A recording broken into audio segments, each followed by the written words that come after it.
आदरणीय नितीनजी, आदरणीय विद्याताई मुलकुंबी, कृषी विद्यापीठाचे कुलगुरू आणि सर्व मान्यवर, आपण फार मोठ्या संख्येनं इथे हजर आहात. कालही अशी संख्या होती आणि परवाही अशी संख्या होती. आणि ह्या 3 दिवसाचा शेतकऱ्यांची जी हजेरी आहे त्यावरून मला जो एवढा मोठा आनंद होतो आहे की शेतकरी नवीन तंत्रज्ञान समजून घेण्यासाठी किती उत्सुक आहे. आपण मोठ्या संख्येने आल्याबद्दल आपलं स्वागत. शेती, आपण ऊसा शेती विशेषतः काय उद्दिष्ट आहे शेती करायचे? शेतकरी म्हणून काही उद्दिष्ट आहेत, कारखाना म्हणून काही उद्दिष्ट आहेत. शेतकऱ्याच्या दृष्टिकोनातून आपल्या कुटुंबासाठी आवश्यक तेवढा उत्पादन, पैसे आपण त्यातून मिळवायचे आहेत. मग ते आज मिळतात का? 25 टनामध्ये किंवा 30 टनामध्ये विचार केला तर ते तोट्यात आहे. पण कार्यक्षमता किती आहे? उत्पन्न घ्यायची कार्यक्षमता किती आपल्या भागातली? ती आता या ठिकाणी मी मुद्दाम इथे आणलेला ऊस आपल्यापुढे दाखवत आहे. आपण म्हणाल की आम्हाला ऊस काय माहीत नाही का? आहे, माहीत आहे. परंतु या ऊसाची क्षमता किती आहे ही जर पाहिली तुम्ही तर तो ऊस विदर्भामध्ये सगळ्या जिल्ह्यात 4-4.5 किलोचा होऊ शकतो.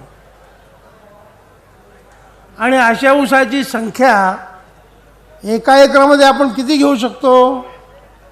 ती आपण 50,000 सहज घेऊ शकतो.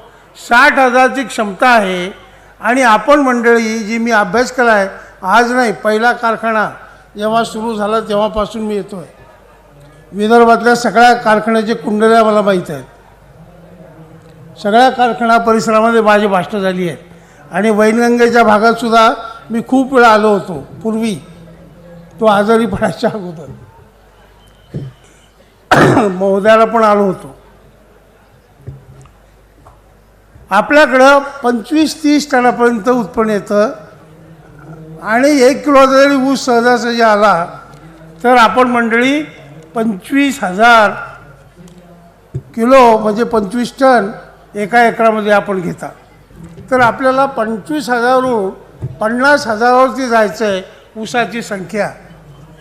आणि ऊसाचं वजन हे सध्या जे 1 किलोचा कमी आहे ते आपल्याला 4 द्या सोडून 3 किलो तरी, 2 किलो तरी आणता येईल. आणि हे दोन्ही आणत आपल्याला ह्या ऊसामध्ये साखर पाहिजे. कारण साखर कारखाने म्हणजे ऊसातल्या रस म्हणजे पाणी उकळायचे बॉयलर नाहीत. साखर कारखाने हे पाणी उकळायचे बॉयलर नाहीत. साखर कारखाने ऊसामध्ये असलेली साखर काढून ती शुद्ध करायचे कारखाने आहेत.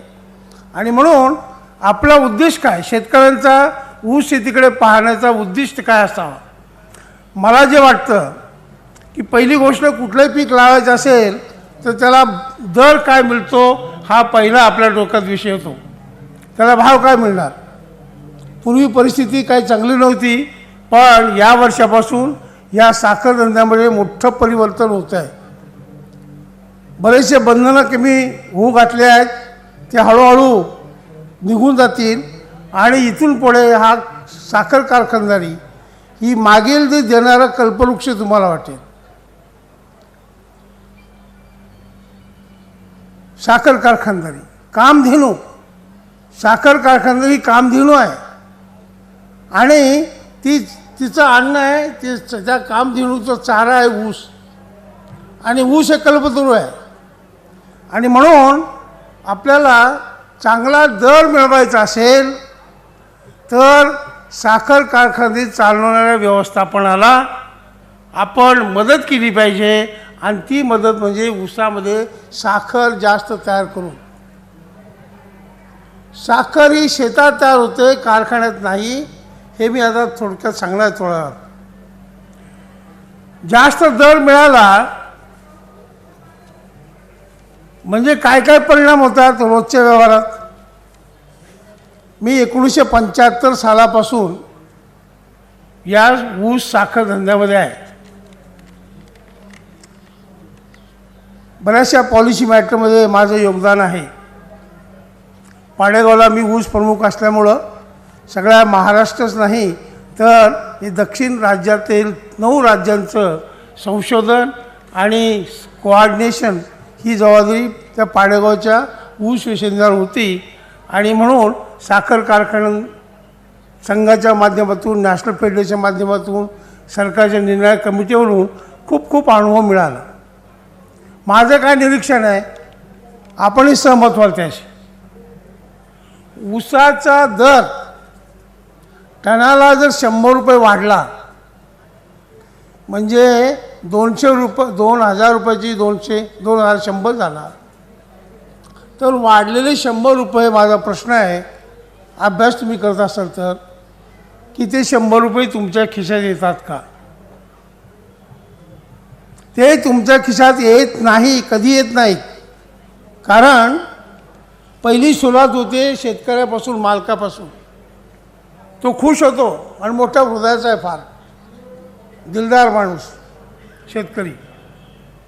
त्याचा स्वतःचाच खर्च वाढायला लागतो. मालकीनबाई म्हणतात, बरं झालं दर वाढला, मग आता काहीतरी चांगली साडी मिळेल, एखादं गाठलं बिठलं मिळेल सोन्याचं. तिच्या अपेक्षा वाढतात, मुलाबाळांच्या अपेक्षा वाढतात, कुटुंबातल्या प्रत्येकाच्या अपेक्षा वाढतात आणि तो खर्च वाढतो. त्या शेतकरी काम करणारा मजूर लगेच म्हणतो की माझी रोजंदारी वाढवा. ऊसाचे दर वाढले की डिझेल पेट्रोलचे दर लगेच वाढतात. सरकारसुद्धा अगदी छान छान युक्त्या करून काही ना काही रेव्हेन्यू अमुक तमुक वाढवतात.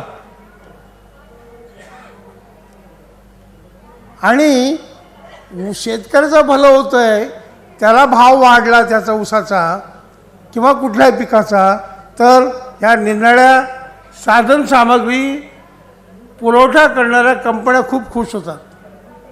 लगेच खताचे दर वाढले, लगेच इलेक्ट्रिसिटीचे दर वाढतात, लगेच पेस्टिसाईड फंजचे दर वाढतात, तोडणी वाहतुकीचे खर्च वाढतो.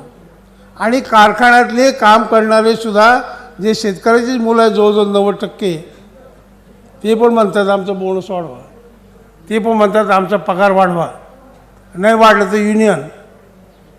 ही जी झालेली वाढ जर बेरीज केली आणि त्याचं तुम्ही जे 25-30 टन उत्पन्न काढता त्याच्यावरतून दर टनाला जर काढलं तर 100 रुपये तुम्हाला जे जास्त मिळाले त्यापेक्षा तुमच्या खिशातून 150-200 रुपये गेले असतात. म्हणजे वाढलेले गेले आणि शिवाय आपल्याला चट्टा बसला.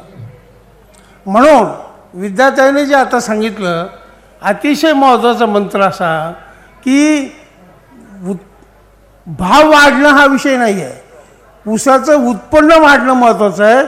आणि उत्पादन वाढवून नुसतं जास्त खर्च करून नव्हे तर कमी खर्चात उत्पन्न वाढवणं हे आपलं उद्दिष्ट पाहिजे.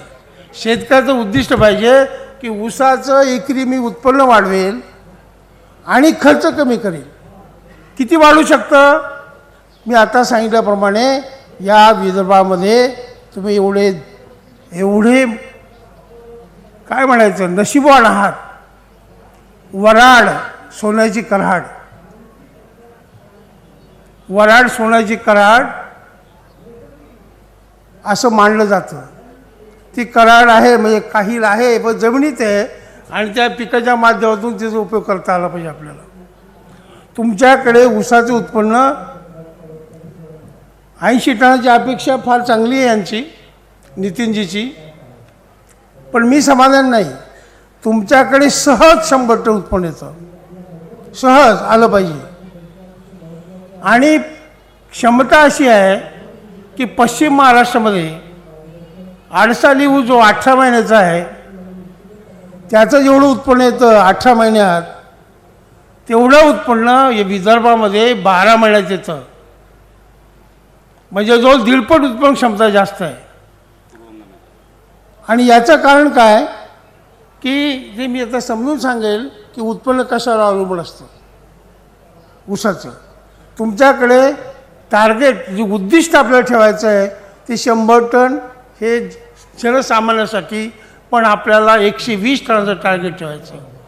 पोटेन्शियल क्षमता 150 टनाची आहे, 150 टनाची क्षमता आहे, 120 टन टार्गेट ठेवायचं आणि सरासरी मग ते 80 टनापर्यंत जर आलं तरी आपले गडकरी साहेब खुश राहतील.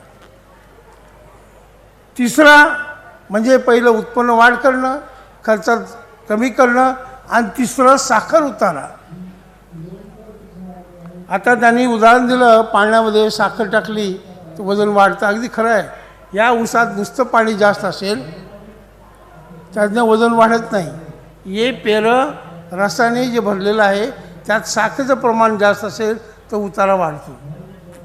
आणि साखर उताराचं पोटेन्शियल त्या कोल्हापूर भागामध्ये, कोल्हापूर, सांगली आणि बेळगाव आणि जी त्या शेजारी असलेला एक जिल्हा, तो काय नाव त्याचं, तर ह्या 3-4 जिल्ह्यामध्ये साखरेचा उताराचं प्रमाण जगात जास्त आहे. त्याचं पोटेन्शियल 14% तिथे येऊ शकतो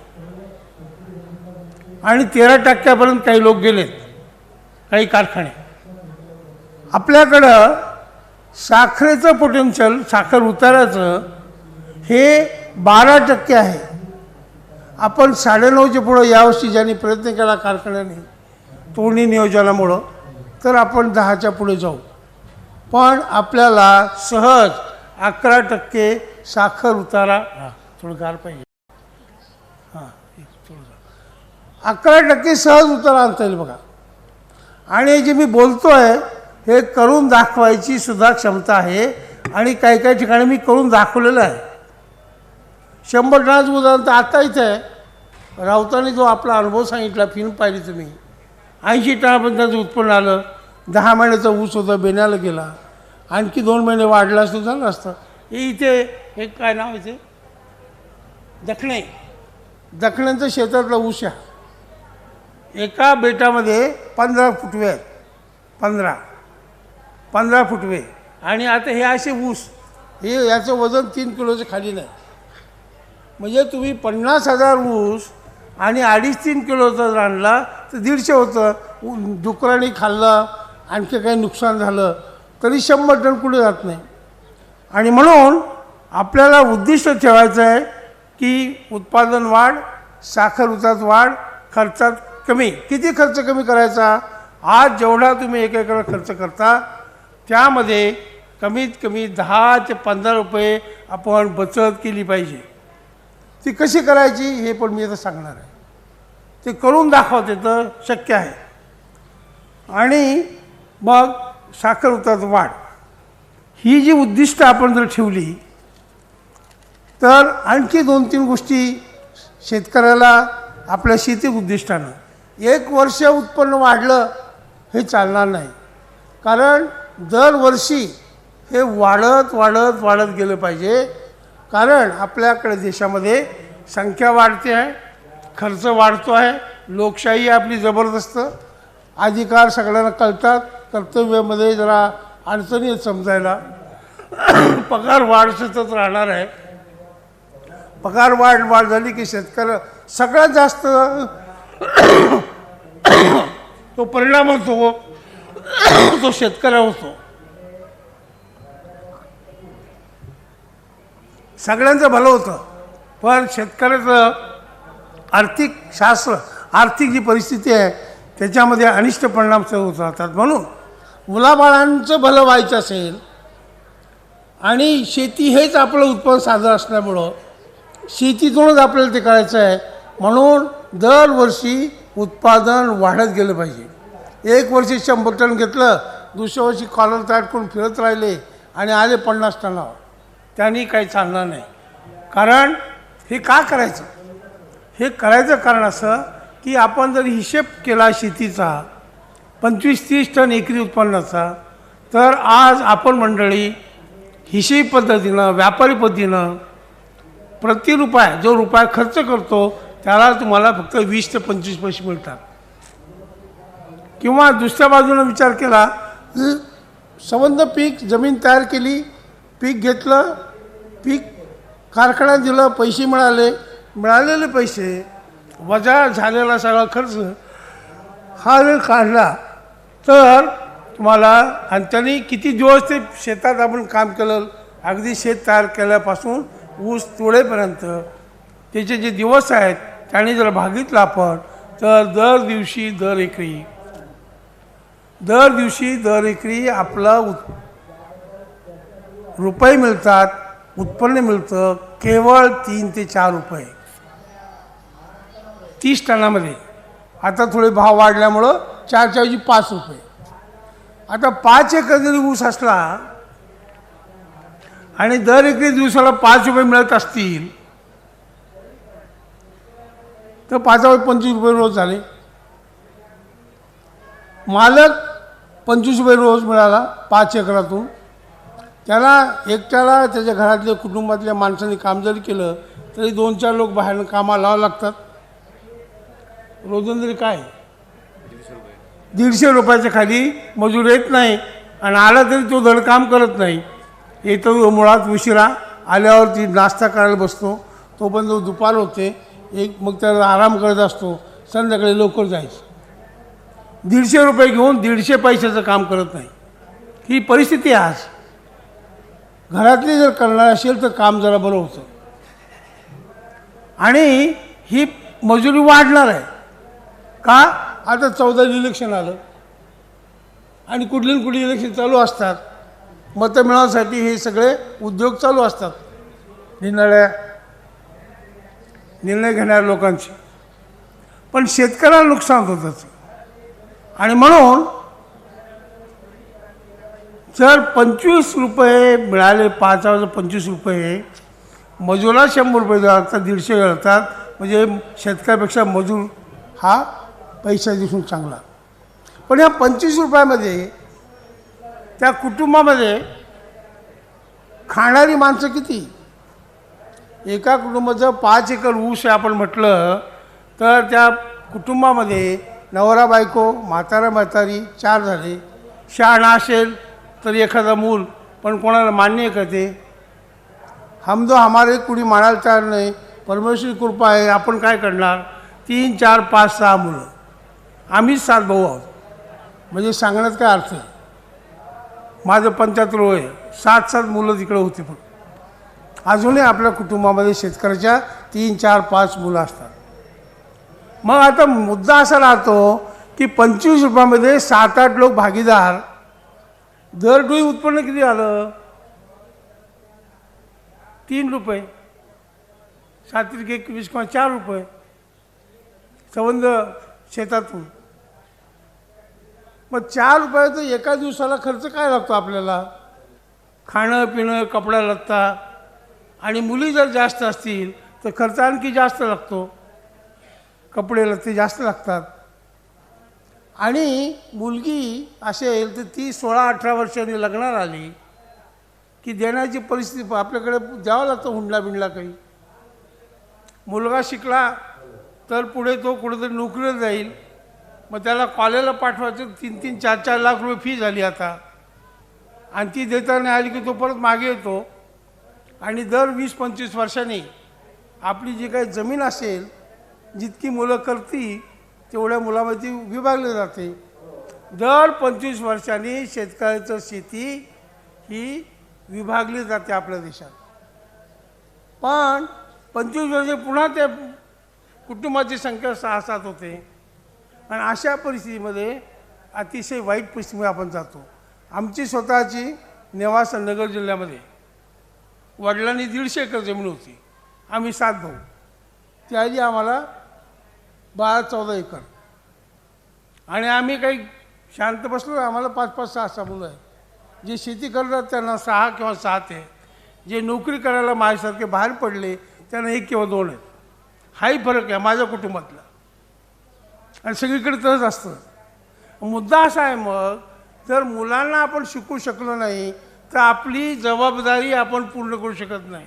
आणि म्हणून फक्त की रुपया खर्च करत असतो आपल्या धंद्यामध्ये, शेतीमध्ये, तर आपल्याला 5 रुपये मिळाले पाहिजेत, 6 रुपये मिळाले पाहिजेत. रुपयाला 20 पैशांनी जमणार नाही. तुम्ही जर एका एकराला 25,000 रुपये खर्च करत असाल आज, तर 25 पाहिजे 75, ₹1,25,000 मिळाले पाहिजेत. म्हणजे 25,000 जाता नितीनजीच्या मनाप्रमाणे तुम्हाला ₹1,00,000 राहतील. मग त्यासाठी काय करावं लागेल? उत्पादन वाढ करणं, खर्चात कमी करणं. आणि उत्पादन क्षमता मी सांगितलं 100 टन. 100 टन जर उत्पन्न आलं तर आजच्या 2,000च्या भावाने जरी म्हटलं तर ₹2,00,000 होतात. आणि उत्पादन खर्च मी सांगितलं मगाशी की तुम्हाला 10,000 ते 15,000 रुपये एकरी उत्पादन खर्च कमी करता येतो. त्यात पहिला खर्च कमी करता येईल तो मशागतीमध्ये, ते मी तिथे सांगणार आहे. दुसरा येतो या बेण्याच्या खर्चामध्ये. तिसरा येतो कमी करता तण खाई धन, तर तणाचा बंदोबस्त कसा करायचा. आणि चौथा येतो की पिकाचं संरक्षण कसं करायचं, त्या कमी खर्चात कसं करायचं. आणि ह्या मुद्द्यावरती मी आपल्याशी आता इथून बोलणार आहे. आणि आपला 1700 समजा, तुम्ही जर 11% रिकव्हरी केली तुमचा रेट आपोआपच वाढेल. कारखान्याचं काय उद्दिष्ट आहे? कारखान्याचं उद्दिष्ट तो सीझन, साखर कारखान्याचा सीझन हा कमीत कमी 160 दिवस चालला पाहिजे. आपलं किती चालतो? 100-125 दिवस, 160. आणि माझं तर मत 160 कमी आहे. तामिळनाडूमध्ये 360 दिवसापैकी 300 दिवस कारखाने चालतात. आपण 200 दिवस. आणि म्हणजे पावसाळ्यातले जे अति पावसाचे दिवस आहेत त्यावेळेस आपल्याला ते तोडणी नेणं आणणं जमणार नाही. इतर वेळेस आपल्याला कारखाना चालला पाहिजे. आणि म्हणजे कारखान्याला उद्दिष्ट आहे की क्रशिंग सीझन पूर्ण सीझन चाललं पाहिजे. आणि प्रत्येक दिवशी कारखान्यात येणारा ऊस त्याच्या कपॅसिटी एवढं तरी पाहिजे. 3,000 कपॅसिटी असेल, 3,000 टनाचा सप्लाय व्हायला पाहिजे. आणि शास्त्राप्रमाणे कमीत कमी 10 ते 15% जास्त गळीत केलं पाहिजे. 3,000 टन असेल तर 3,000च्या ऐवजी 3,500-600 व्हायला पाहिजे गळीत. आणि 3,000 टनामध्ये हे जे सगळं स्वप्न आणि जे उद्दिष्ट आहेत ते होणार नाही पूर्ण. आपल्याला कोजल करायचं आहे, आपल्याला अनेक गोष्टी करायच्या आहेत, सगळा विकास करायचा आहे. आपल्याला 5,000 टनावर जायला पाहिजे, 7,000 टनावर जायला पाहिजे. मग 7,000 टनावर 25 टन दर एकरी म्हटलं तर सगळा ऊसच ऊस होईल. आणि मग ऊसच खातो का आपण? आपल्याला बाकीसुद्धा पिकं पाहिजेत, आपल्याला फळबागा पाहिजेत, आपल्याला धान पाहिजे, आपल्याला भाज्या पाहिजेत, अन्नधान्य पाहिजे. म्हणजे आपल्याला नियोजन करावं लागेल पिकाचं. तेव्हा साखर कारखान्याला पूर्ण कपॅसिटीनं कारखाना 10% 25% जास्त कपॅसिटी. आणि तो सीझन कमीत कमी 160 दिवस चालला पाहिजे. त्याच्यामध्ये तुम्हाला भाव चांगला द्यायचा तर साखर उतारा जास्त पाहिजे. आणि तो उतारा आपण 11% बोलून जायला पाहिजे. साखर कारखाना हा फक्त ऊसातली साखर काढण्याचे कारखाने पूर्वी जे होते महाराष्ट्रात तसं राहिलं नाही. साखर काढल्यानंतर जो बगॅस राहतो त्या बगॅसपासून बॉयलर जो आपण घालतो आणि बॉयलरमध्ये वीज तयार होते. अतिशय इफिशियंट बॉयलर तर यायला लागलेत. आणि तुमच्याकडे फार चांगलं काम चाललं आहे की वीज निर्मिती करायची, कारखान्याची गरज भागवायची आणि शिवाय वीज बाहेर द्यायची, बाहेर म्हणजे ग्रीडला द्यायची. किंवा जास्त मत असेल तर तुम्हाला अनेक कृषी उद्योग करायला त्याचा उपयोग होऊ शकतो. तेव्हा ऊस हे स्वतःचं फ्युअल तयार करतं कारखान्यासाठी. त्यातलं साखर काढल्यानंतर रसामध्ये जो काही नॉन शुगर आहेत त्या ग्लुकोज फ्रुक्टोज वगैरे त्यापासून अल्कोहोल तयार होतं. म्हणजे 2 आणखी धंदे वाढले, साखरेबरोबर वीज निर्मिती, इथेनॉल निर्मिती. तिसरं ही जे मळी निघते, मळी जे निघते किंवा प्रेसमड निघतं, ती मळी प्रेसमड राख याच्यापासून अत्यंत चांगल्या प्रकारचं सेंद्रिय खत तयार करता येतं. चौथं, शेती फक्त ऊसाची चालणार नाही, 2, 4, 10 गाई म्हशी एकरी पाहिजेच. कारण आपल्याला जनावरांसाठी आपल्या शेतीची सुधारणा होण्यासाठी शेण पाहिजे. आणि म्हणून हे टॉप्स आहेत वाडे, आणि उशिराने फुटवे यापासून शिवाय पीक पद्धतीचा अवलंब केला तर मध्ये सुद्धा तुम्हाला चाऱ्याची पिकं धान्याची पिकं घेता येतात.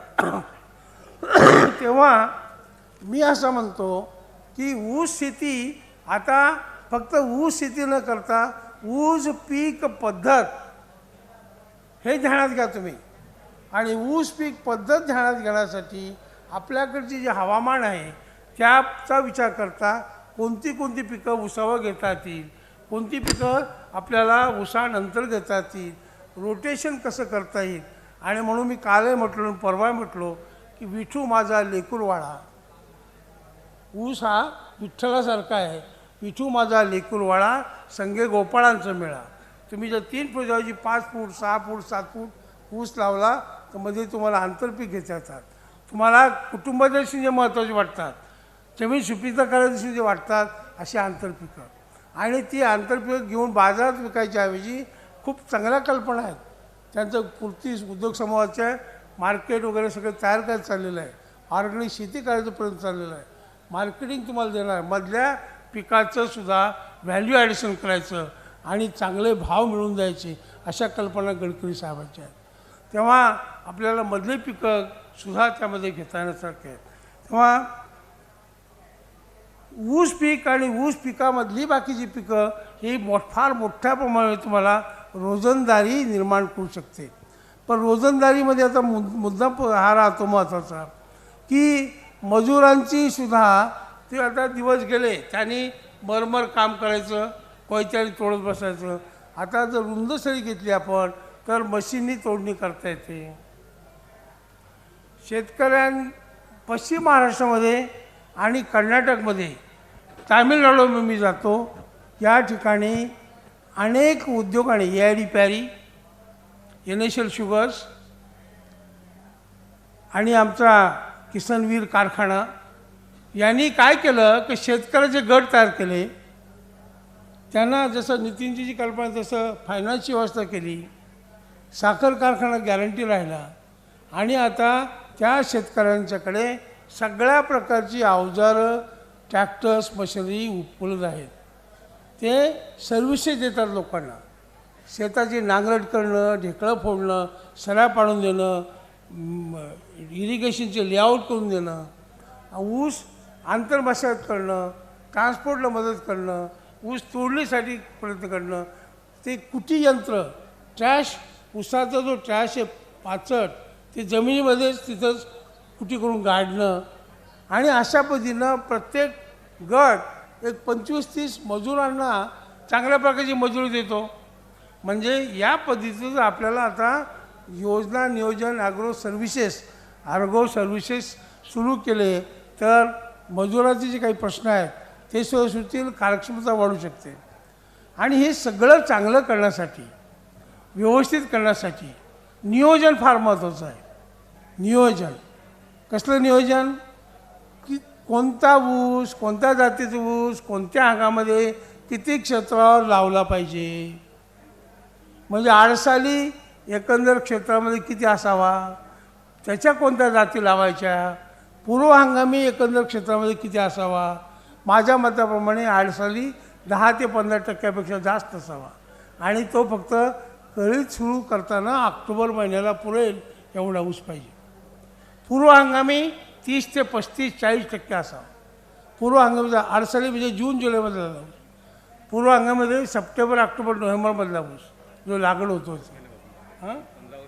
15 ऑगस्ट नंतर लावलेला तो पूर्व हंगामी. आणि त्याच्यामध्ये कोणती जात, मग त्याच्यामध्ये 3 प्रकारची जाती.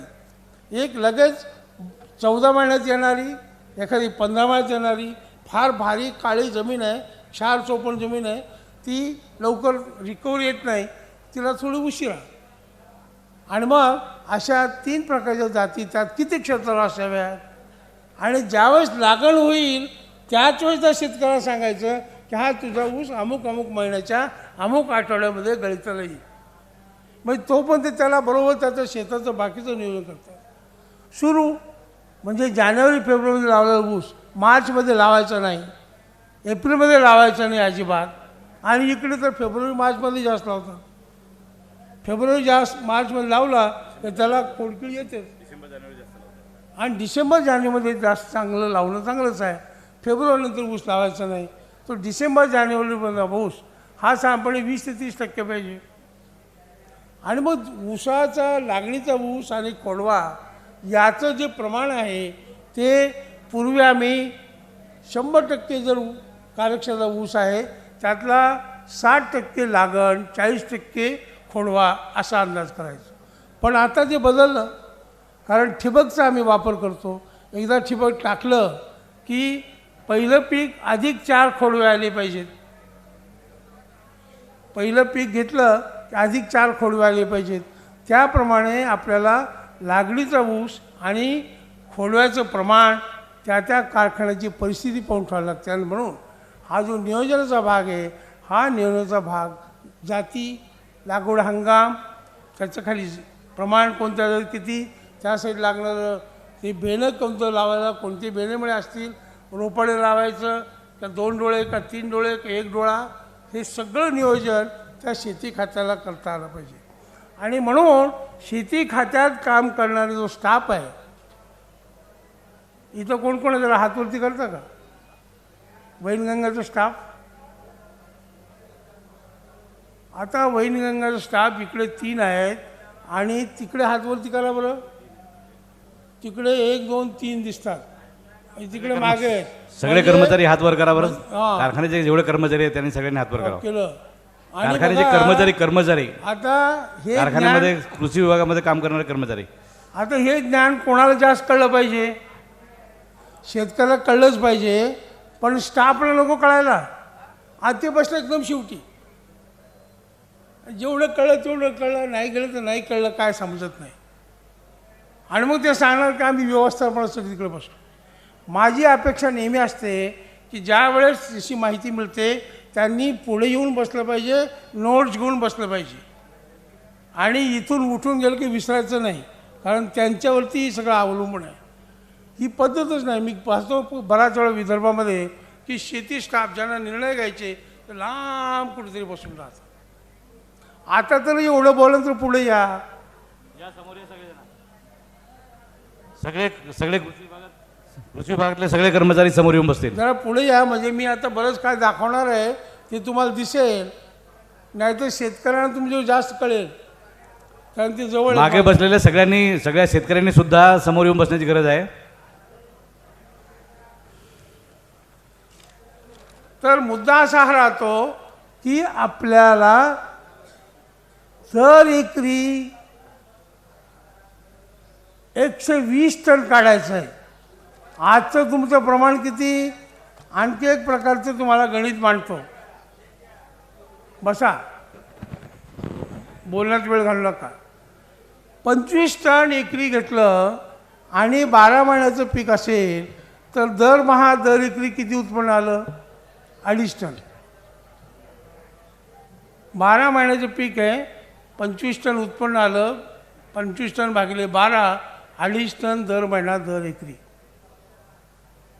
आणि ते 80 टन ते मगाशी म्हटले तर दर एकरी दरमहा 6.5 टन. मला पाहिजे की दर एकरी दरमहा 100 टनाचं उत्पन्न, म्हणजे दर एकरी दर 12 8 96 8 टन यायला पाहिजे. आणि 120 टन जर घ्यायचं असेल तर 10 टन. तुमची ऊसाची क्षमता दर एकरी दरमहा 100 टन आहे. परमेश्वर द्यायला तयार आहे, तुम्हाला अजून घेता येईना का? कोणाला नको आहे? पण ते ज्ञान ते पाहिजे, ते दिलं जात नाही. जे ज्ञान आहे तुमच्यावर पोचत नाही. आणि जरी पोचलं हे आमच्याकडे शक्य नाही. एकदम सोपा मार्ग हे आमच्याकडे शक्य नाही. आम्हाला शक्य असेल तर मग नाही म्हणजे म्हणणारे नानासाहेब काही करायचं म्हटलं की ते नाही त्याला नाना म्हणतो मी.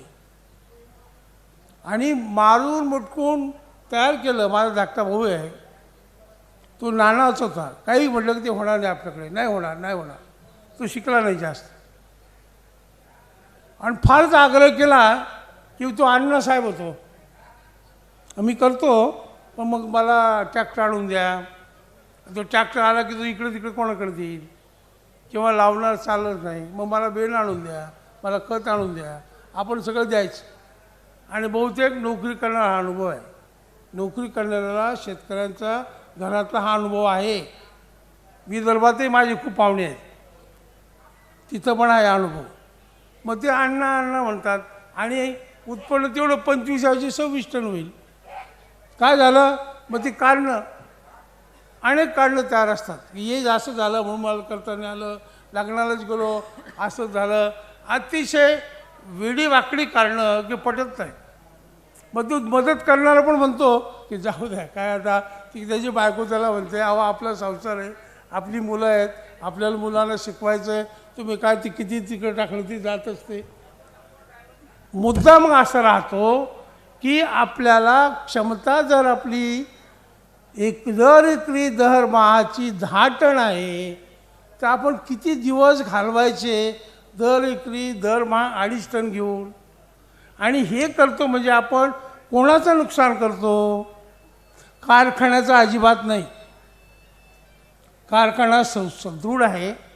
इथं नाही तुम्ही ऊस दिला तर ते आता मगाशी म्हटलेच 150 महिलाहून ऊस आणतात, आणखी लांब आणून आणते. जवळ आणला तर फायदा, मग तो गळीत काढणारच. पण तुमचं नुकसान आहे. आपलं 2.5 टनच्या ऐवजी 10 टन झाल्याबरोबर आपली परिस्थिती एकदम बदलते. आणि म्हणून आपली जी उद्दिष्ट आहेत ती पक्की एकदा करा. आणि मग ही उद्दिष्ट पूर्ण करण्यासाठी 2 गोष्टी लक्षात घ्याव्या लागतात. कुठल्या 2 गोष्टी? ऊसाची एकरी संख्या, एका एकरामध्ये किती ऊस घ्यायचे आपण, ती आपण 50 ते 55 टन घ्यायची. दर एकरी 50 ते 55 कारखान्याला देता येईल अशा प्रकारचे जास्त साखरेचे ऊस.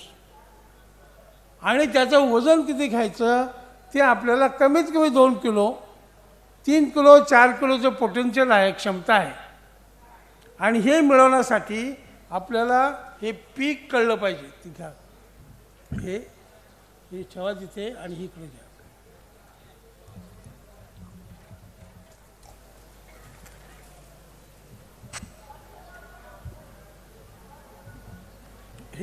हे का हां घे इथे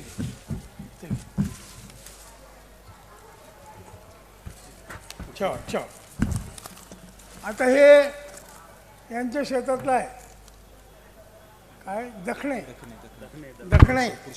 कालपासून इथे आहे, मला खूप उपयोग झाला याचा.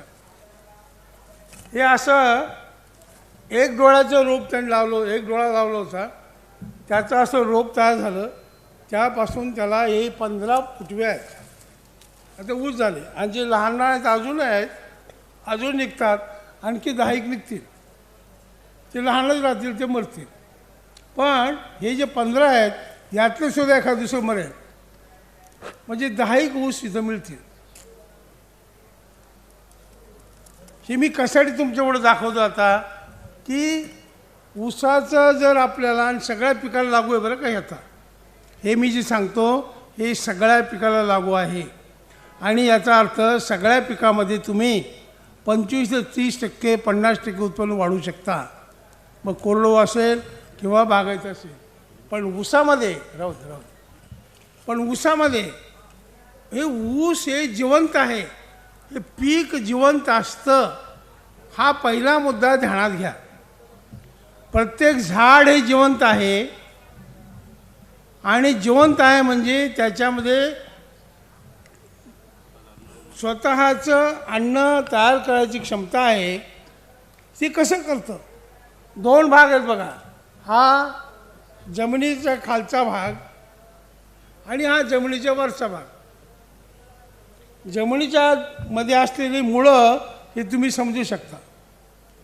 या मुळांचं काम आहे की जमिनीमध्ये दूर दूर जाऊन, खोलवर जाऊन त्या मातीमध्ये, माती ती आई, त्या आईच्या पोटातून, आईच्या माध्यमातून पाण्यात विरघळलेले अनेक प्रकारचे अन्नघटक, नत्र, स्फुरद, पालाश चे 16 अन्न घटक आहेत.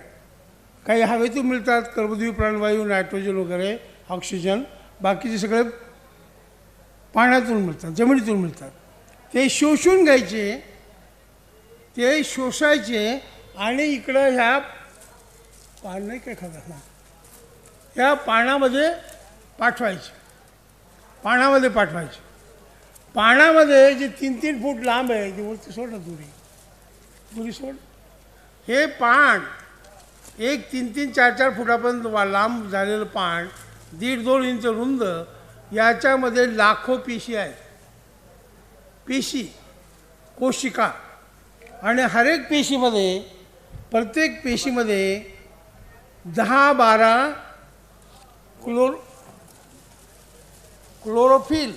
क्लोरोफिलचा अर्थ की हरित रंजन द्रव्य. या पानामध्ये हरित रंजन द्रव्य आहे. प्रत्येक पानामध्ये 2 लाखापर्यंत पेशी आहेत. एकेका पेशीमध्ये 10 ते 12 हरित रंजन द्रव्य आहे. हे आपल्याला सगळ्याला माहीत आहे, जे 7वीपर्यंत शिकले. आम्हाला माहीत नाही हे मी ऐकायला तयार नाही. कारण शाळेतले पुस्तकं पहा मुलांची तुमच्या, त्या 7वीपर्यंत सगळं शिकवतात. त्या हरितरंजन द्रव्याचा उपयोग काय की त्याच्यामध्येच फक्त सूर्य भगवानच्या किरणामध्ये असलेली शक्ती, ऊर्जा, ही ऊर्जा शोषून घ्यायची क्षमता आहे. आणि पकडलेली ऊर्जा हवेतला कर्बोदके प्राणिल वायू, मुळावाटे आलेलं पाणी आणि अन्न घटकामुळे झालेलं जीवरस, याच्यापासून हे स्वतःचं अन्न तयार करतं. रेडीमेड अन्न नाही याला. आपण निराळे घटक घालतो, 16 घटक, ते घ्यायचे, ते एकत्र करायचे त्या छोट्या पेशीमध्ये आणि ते स्वतःचं अन्न तयार करतं. ते वेगळा साखर, पिष्टमय पदार्थ, स्निग्ध पदार्थ अशामध्ये ते तयार होतं. आणि हे जे पदार्थ आहेत, हे पदार्थ त्याच्या स्वतःच्या रोजच्या क्रियेसाठी वापरले जातात काही, आणि जे शिल्लक राहतं, आपण जसे कमाई करतो आणि दर दिवशी मिळालेली कमाई काही आपल्याला बिडी काढी खाण्यापिण्यासाठी वापरतो, राहिलेलं आपण आपल्या घरी कुटुंबाला देतो, त्यातून जर शिल्लक राहिलं तर बँकेत ठेवतो. तशा प्रकारचं हे अन्न तयार झालेलं त्याच्या कामासाठी काही वापरतं. काय काम आहे? हे खालून अन्न शोषण्यासाठी काही एनर्जी लागते.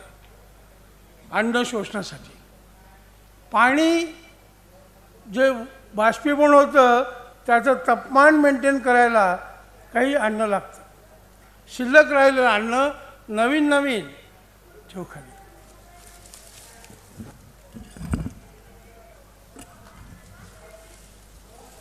शिल्लक राहिलेलं अन्न, हे जे नवीन पानं, पोंगाचे पानं आहे, ते पान पूर्ण उमलेपर्यंत.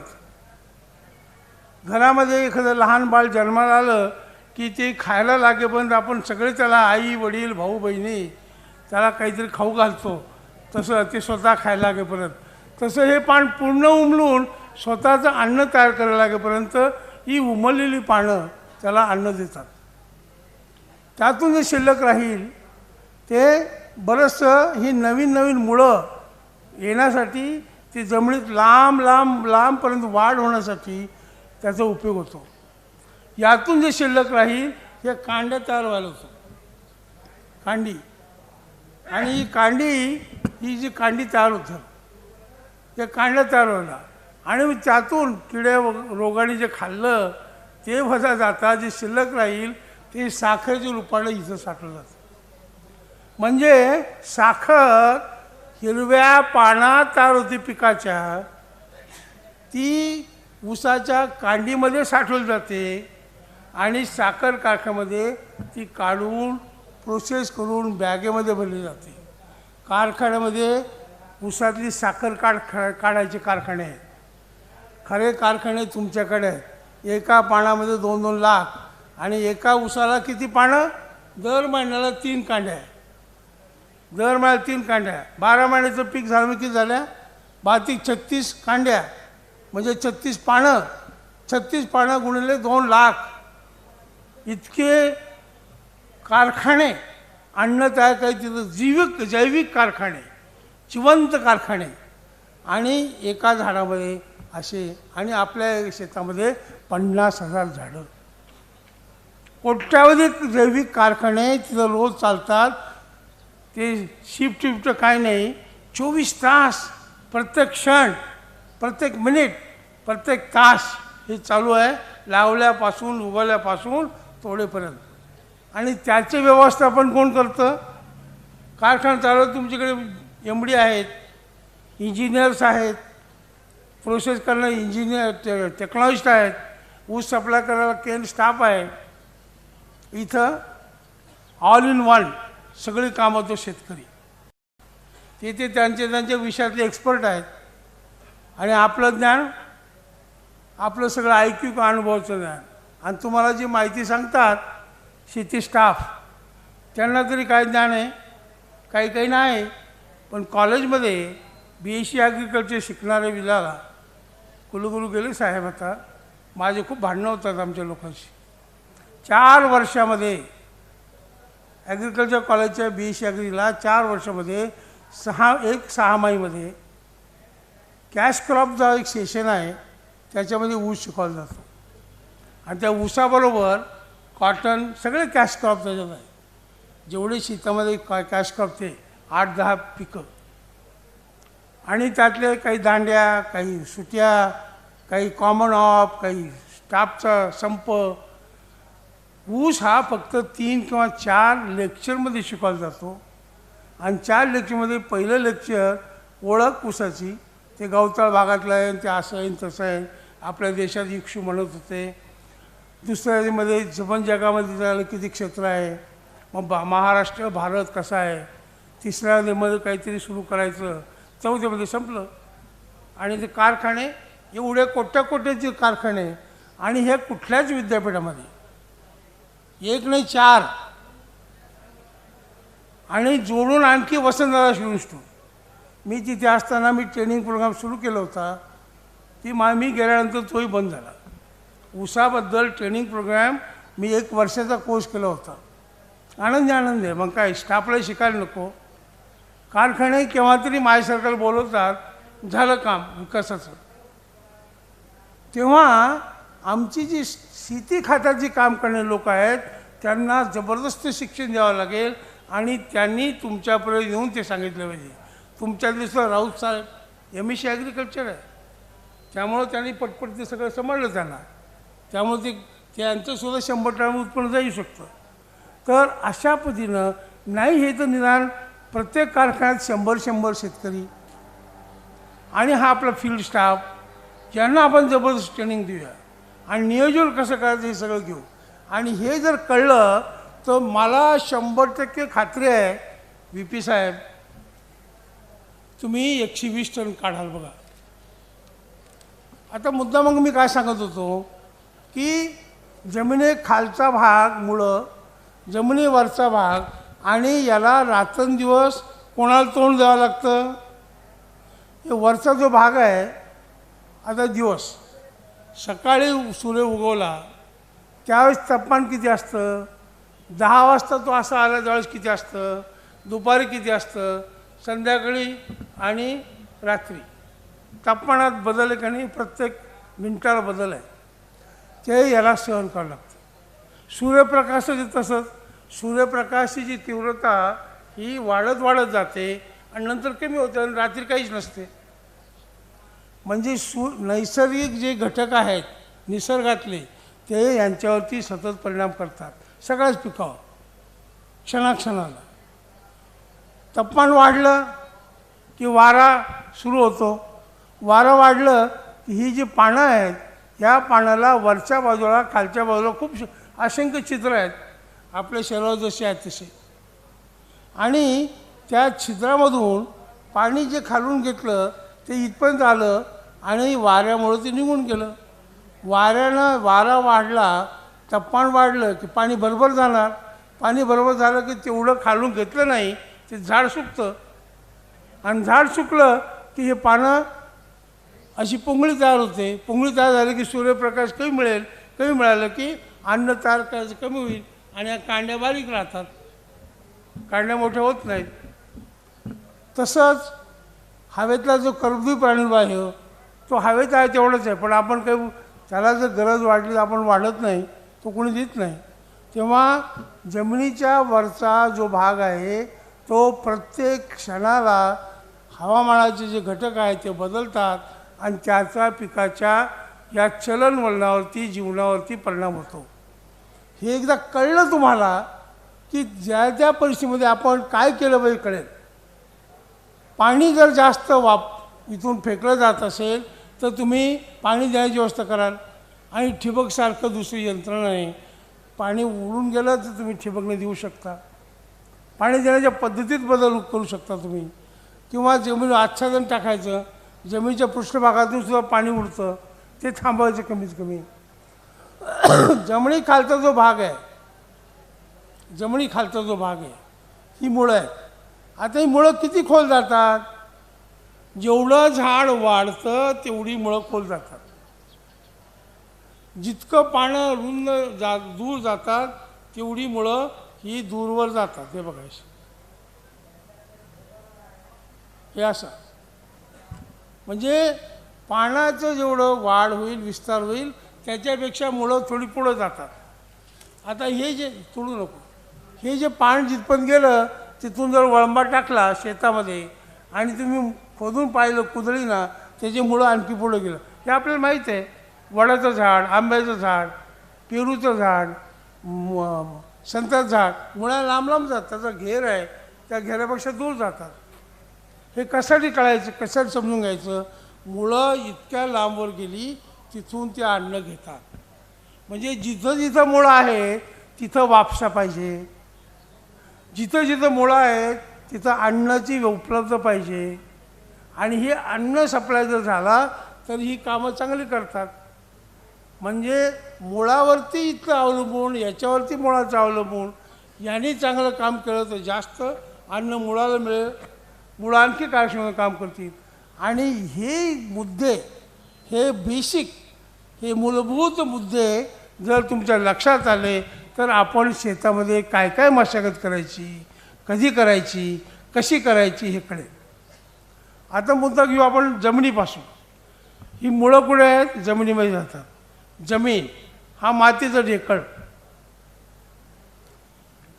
कोरडी माती झाली, वाळली तर तुम्ही अशी वाळलेली मातीचा लहान ढेकळ घ्या आणि चुरा बोटामध्ये धरून. असं तुम्हाला एवढ्याशा ढेकळामध्ये 1000-2000 मातीचे कण दिसतात.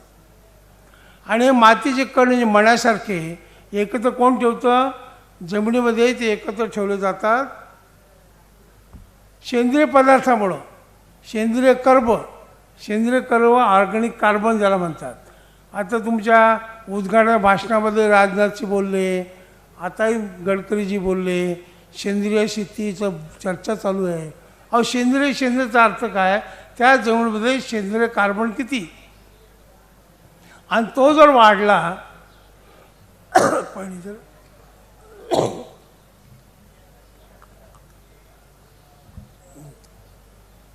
आपल्या जमिनीमध्ये हे कार्बनचं काम काय?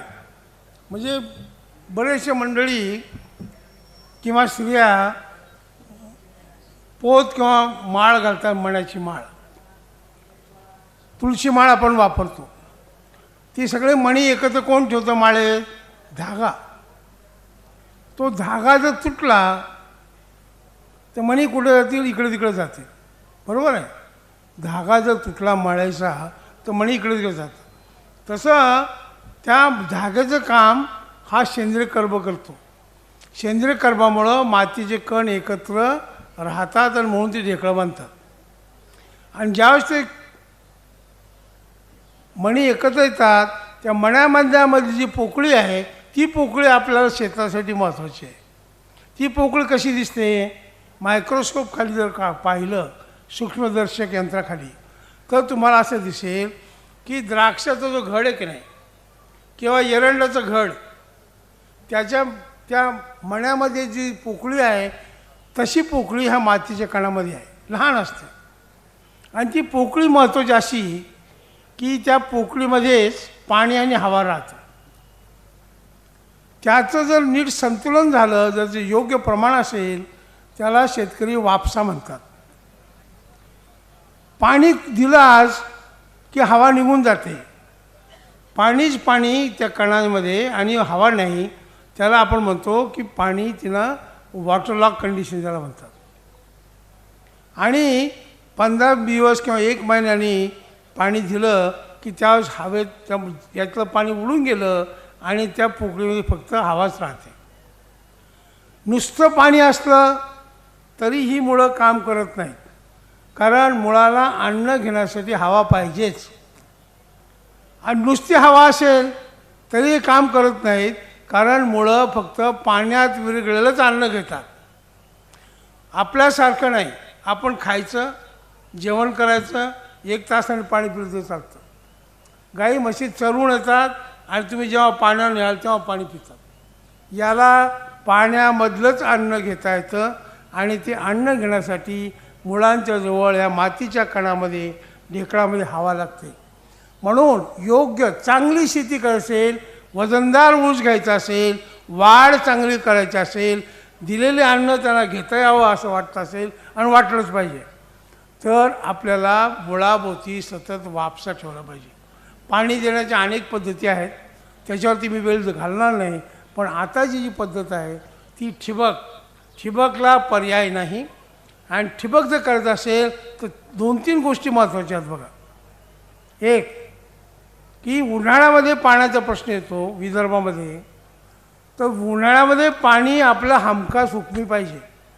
म्हणजे शेतकऱ्यांनी आपल्या शेतामध्ये शेततळं केलंच पाहिजे. हुकमी पाणी आपल्याकडे असल्याशिवाय ठिबक लावू नका. आणि ठिबकला दुसरी गोष्ट लागते की पाणी पंप करायचं आणि त्या पाईपमधून मुळाजवळ न्यायचं, म्हणजे त्याला वीज पाहिजे. वीज हमखास जर नसेल आपल्याकडे तर आपल्याला त्याला अल्टरनेटिव्ह डिझेलचं किंवा अशी व्यवस्था करावी लागते. आणि माझे प्रयोग चालू आहेत के वाघ कॉलेज नाशिकला, की शेतकऱ्याच्या शेतामध्ये ज्या ज्या काही गोष्टी वस्तू मिळतात, म्हणजे खोडक्या असतील, वाळलेलं पानं आहे, आणि बाजूला जर आपण शेवरी वगैरे लावलं, सोलर एनर्जी आहे, याच्यापासून हायब्रिड इलेक्ट्रिसिटी जर करता आली तर 10 एकरचा शेतकरी विजेच्या बाबतीमध्ये स्वयंपूर्ण झाला पाहिजे. बाहेरनं MACBची त्याला कोंबड्या नको. आणि आपण तर इथं कोजनसन करतात, यांची योजना पण असेल की तुम्हाला वीज द्यायची. वीज आणि पाणी दोन्ही निश्चित असेल तर आपण आपल्या शेतामध्ये वापसा मुळाभोवती कायम करू शकतो. आणि एकदा वापसा आणि याचं संतुलन झालं की तुमचं पीक महिन्याला 3 कांड्या, इतकी आपली कांडी नाही, ही आपली म्हणतो मी, 9-9 इंचाचे 10-10 इंचाची कांडी पाहिजे, आणि ते शक्य होतं. आणि म्हणून पाणी नियोजन करत असताना मातीचं सुद्धा सेंद्रिय कर्ब आपल्या जमिनीमध्ये तुम्ही मंडळींना तपासून घेतले असेल काहींनी.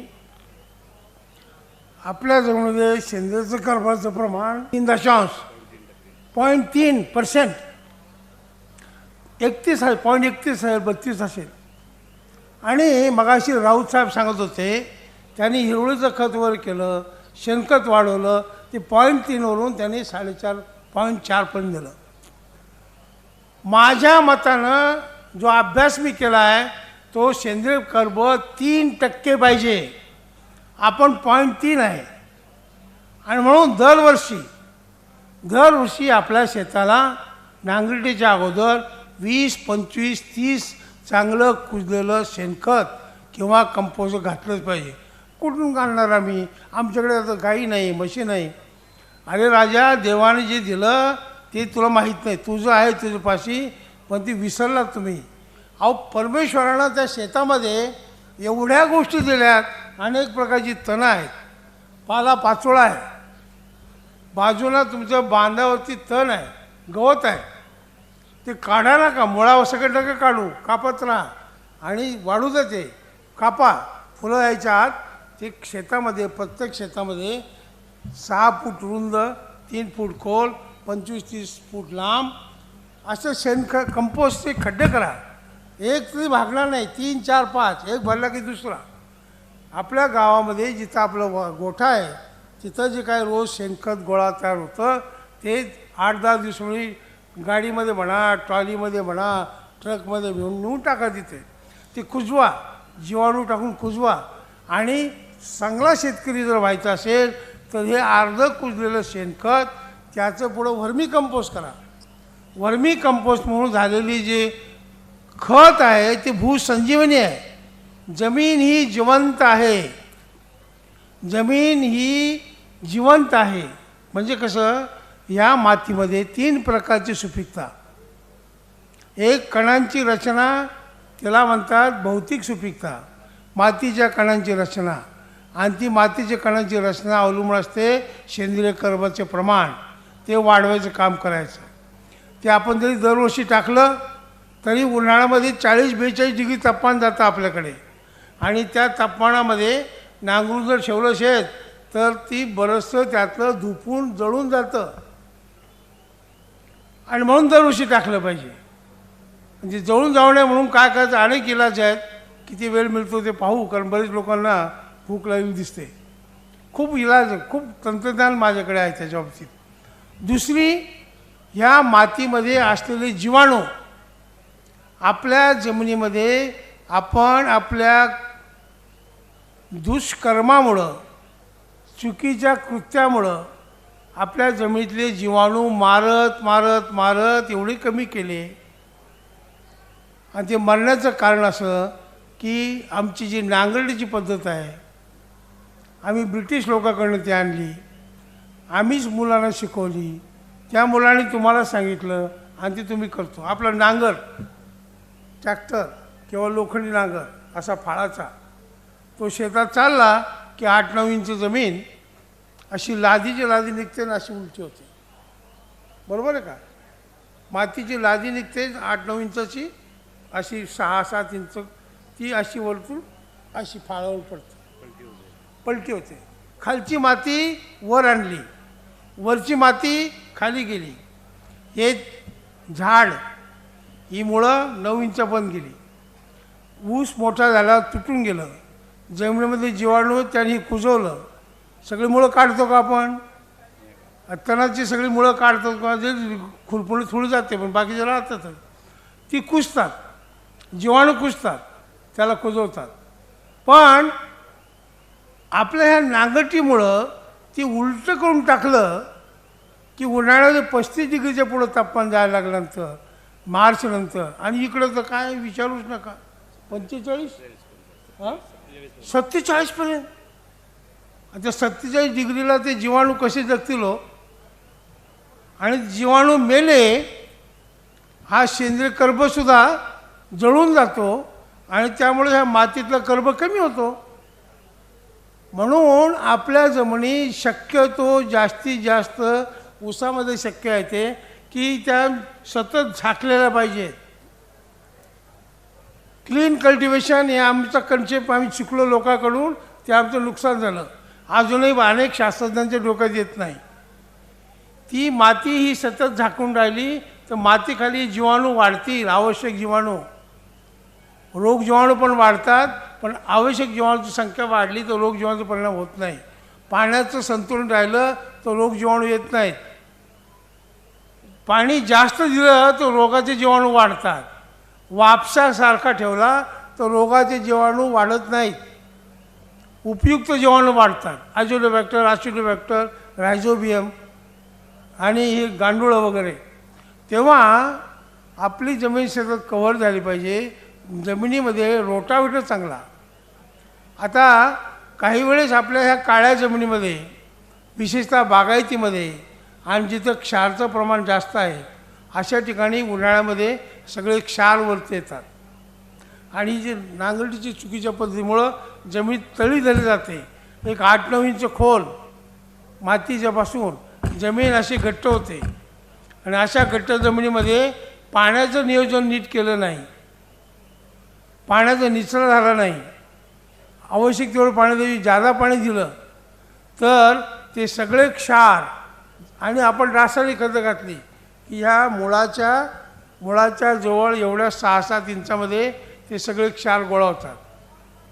बाहेरच्या बाजूला क्षार जर गोळा असतील, सेंद्रिय कर्ब जर कमी असेल तर ह्या मुळाला अन्न शोषता येत नाही, पाणी शोषता येत नाही. आणि म्हणून अशा जमिनीमध्ये या ज्या कांड्या आहेत या कांड्या अपऱ्या राहतात, आखूड राहतात, वाढत नाही पीक पिवळं पडतं. आणि म्हणून जमिनीच्या तिन्ही सुपीकतेकडे लक्ष द्यायचं, जैविक, भौतिक, रासायनिक. आणि या तिन्ही सुपीकता कशा करायच्या याचं खरं खूप ज्ञान आपल्याला समजून सांगायची गरज आहे. इथं झाल्यानंतर दुसरा मुद्दा मग आता की 9-10 इंचावर जमीन भुसभुशीत राहिली पाहिजे, पोकळ झाली पाहिजे, हा एक पहिला मुद्दा. त्याप्रमाणे जमिनीची मशागत. मग काय करायचं, 1 नांगरट करायची का 2 करायच्या? शेणखत भरपूर वापरलं तर नांगरटीची गरज नाही. शेणखत जर वापरलं तर रोटावेट केलं तरी चालतं, नुसतं फक्त रोटावेटर. जमीन मोकळी करायची, उलटी पालटी करायची नाही, म्हणजे तुमचा खर्च वाचतो. आता जमीन चांगली तयार केली आपण, ह्या ऊसाला तो इतका उंच वाढतो, हा